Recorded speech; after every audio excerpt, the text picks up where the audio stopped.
Hi everybody, PDG John Bushnell here, filling in for DG Bill for November's monthly message. DG Bill didn't want to pass up the chance to share his passion for the Rotary Foundation.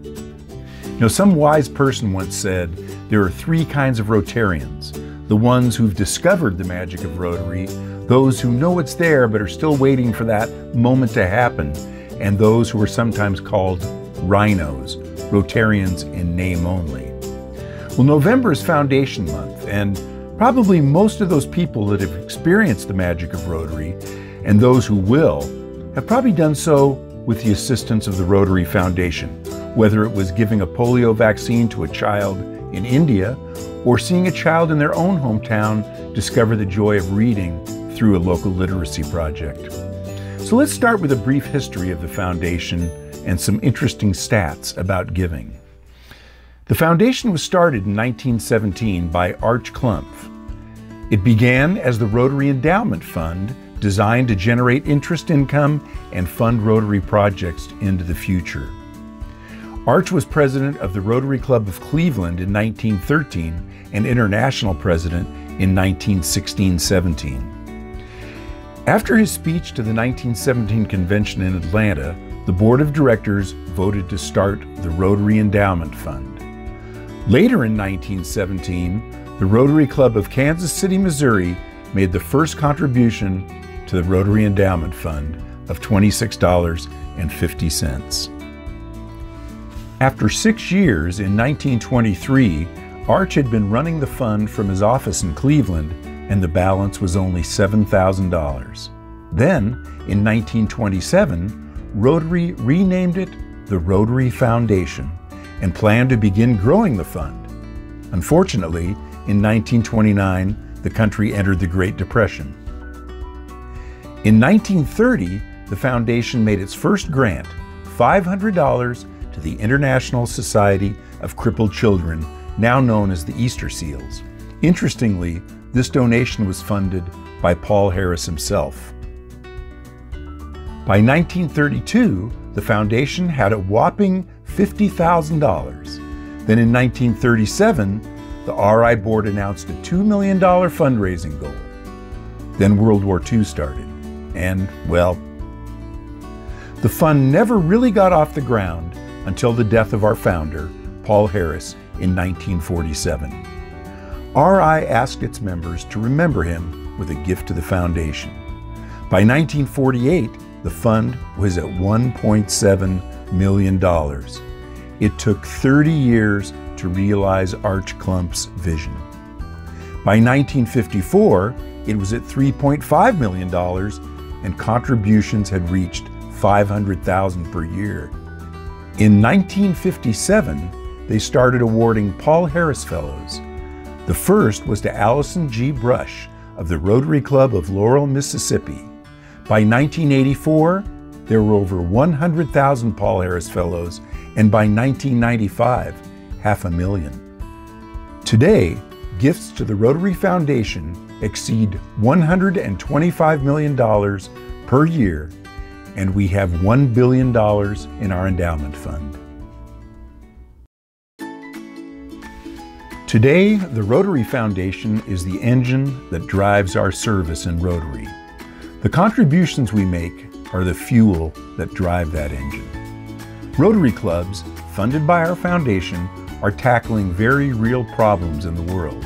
We see terrorism on the front pages of our newspapers every day, and it is a problem. 78 people die on average every day from terrorism. What you don't see on the front page is that 6,000 people die every day from a lack of access to clean water. You also don't see the 15 million people now walking around, going about their daily lives, who would have been killed or crippled by polio if not for the efforts of Rotarians and the Rotary Foundation. So let's take a look at how the Rotary Foundation is working in our district. When we give to the annual fund of the Rotary Foundation, they hold the money for 3 years.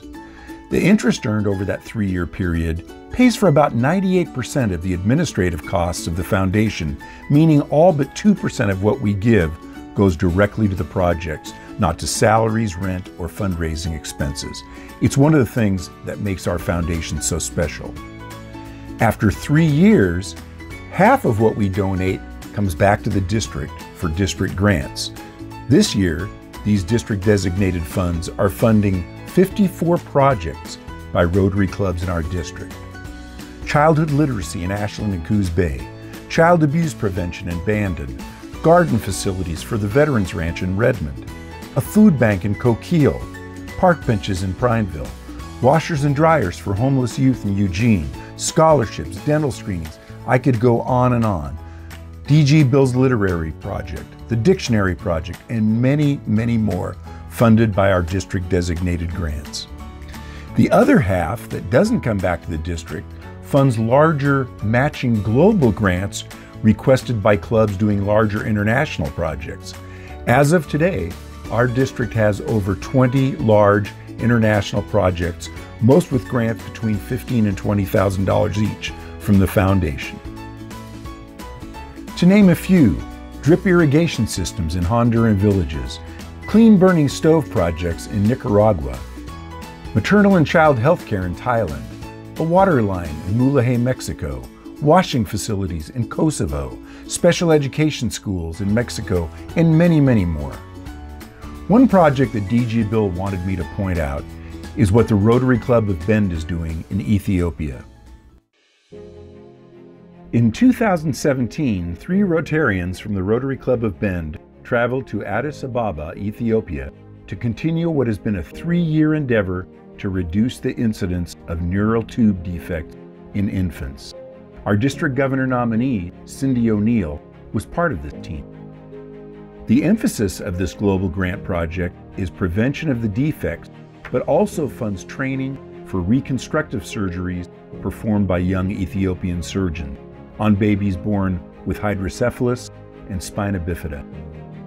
This is a $69,000 project that started with $15,000 in club funds from the Rotary Club of Bend that they leveraged to $69,000 with district matching grants and a matching global grant.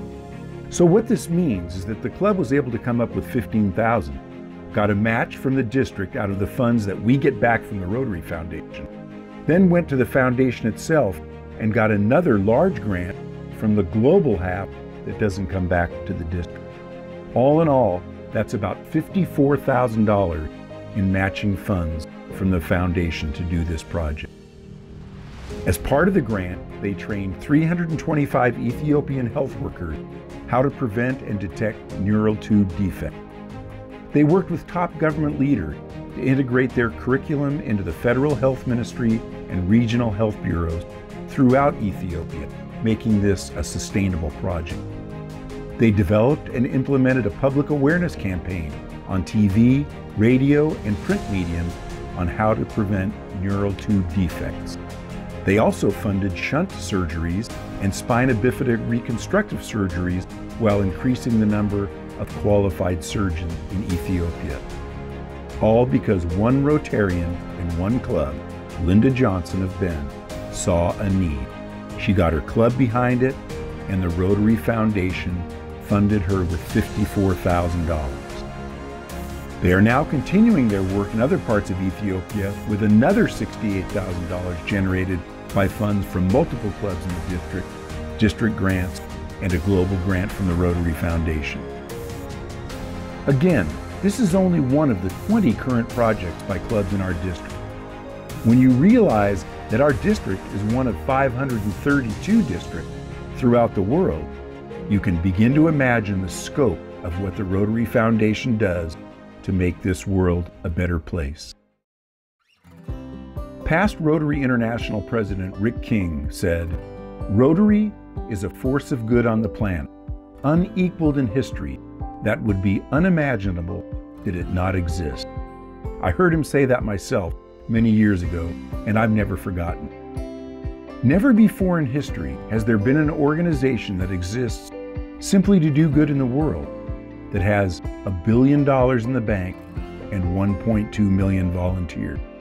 It's what makes Rotary so special, and it's the Rotary Foundation that fuels our mission. So that's it for the November DG message. Here's hoping DG Bill is back in the saddle in December, dishing out his friendly words of wisdom once again. Thanks for watching and thanks for listening.